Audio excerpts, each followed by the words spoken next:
रहा है तूने हवा में भांग मिलाया अपना नशा क्यों हो रहा है आंखों से मीठा तूने खिलाया। খেলবো হোলি রং দেব না তাই কখনো হয়? হ্যাঁ, একদম ঠিক ধরতে পেরেছ।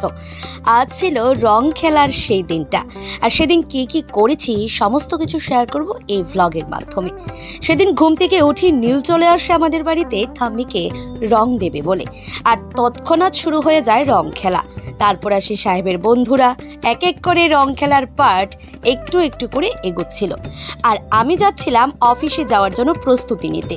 ওই চান করতে যাব ঠিক আগের মুহূর্তে সাহেব গিয়ে অনেকগুলো আবির নিয়ে গালে মেখে দেয়। আমিও একটু খুশি, ঠিক স্নান করার আগের মুহূর্ত, তাই বাড়ির প্রত্যেকেই ছিল কাজে ব্যস্ত, কেউ রান্নার কাজে, কেউ ঘরের কাজে।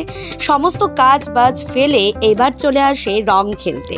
তাই প্রত্যেকেই দেখবে নাইটি মামুনি হয়ে কিন্তু সবাই খেলাধুলা করছিল। যাই হোক, আমরা বাড়িতে সেদিন হঠাৎ প্লেনই খেলাটা শুরু করি। তারপর সাহেবের বন্ধুরা এসে আমাকেও রং মাখায়, মা বাবা আন্টিরা ভাইরা প্রত্যেকে মিলে রং মাখায়। ওই বাড়ির ইউনিফর্ম অর্থাৎ রান্নাঘরের যে ইউনিফর্ম থাকে নাইটি মামুনি, সেই নাইটি মামুনি থেকেই রং মাখামাখি শুরু। এবার আমিও মাকে একটু মাখিয়ে দিই। আমার অবস্থা একদমই বিটঘুটে, কারণ আমি যাচ্ছিলাম অন্য একটি উদ্দেশ্যে স্নান করতে, আর ঠিক তখনই আসে রং মাখাতে। এবার যখন রং মাখিয়েছ, দাঁড়াও, এবার তোমাদেরকে আমি একটু একটু করে মাখিয়ে দেব। সাহেবের বন্ধুদেরকে একটু মাখাই, তারপর চলে যায় আমার আরও একটি দিদি পাড়ার, ওদেরকে মাখাতে, আন্টিদেরকে মাখাতে। এই করতে করতে শুরু হয় আমাদের বাড়ির সেদিনকার রং মাখার পর্ব।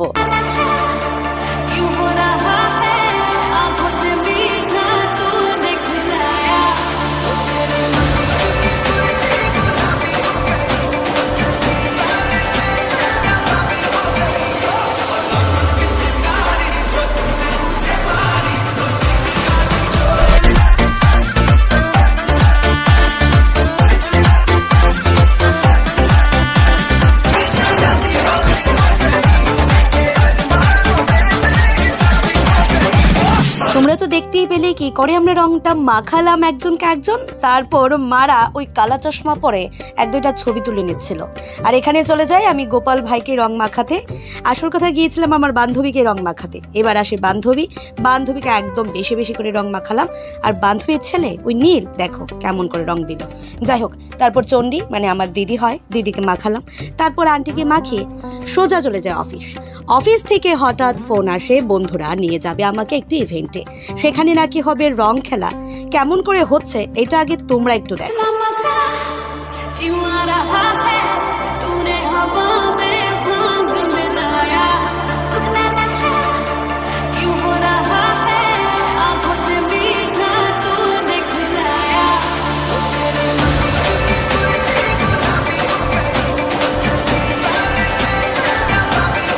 বন্ধুদের কথায় তাল মিলিয়ে সোজা চলে যায় ইভেন্টে।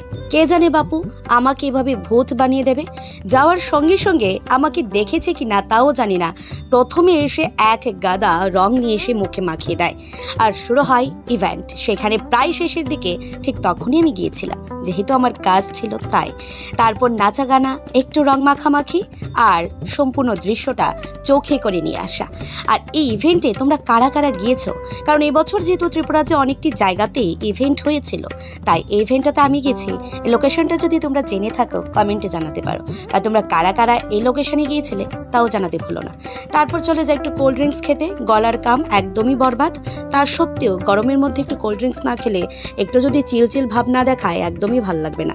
তাই একটু চিল দেখালাম আর খেলাম এই জুসটা। এই জুসটা কোথায় পাওয়া যায় তোমরা কি জানো? যদি না জানো আমাকে কমেন্ট করো, আমি তোমাদেরকে জানিয়ে দেবো। আজকের মতো ব্লগটা এই পর্যন্তই। তোমাদের রং খেলা কেমন গেছে জানিও। আমার রং খেলা তো গেল এইভাবে সাদামাটা। যাই হোক, আজকের মতো এটুকুই। Tata, bye bye.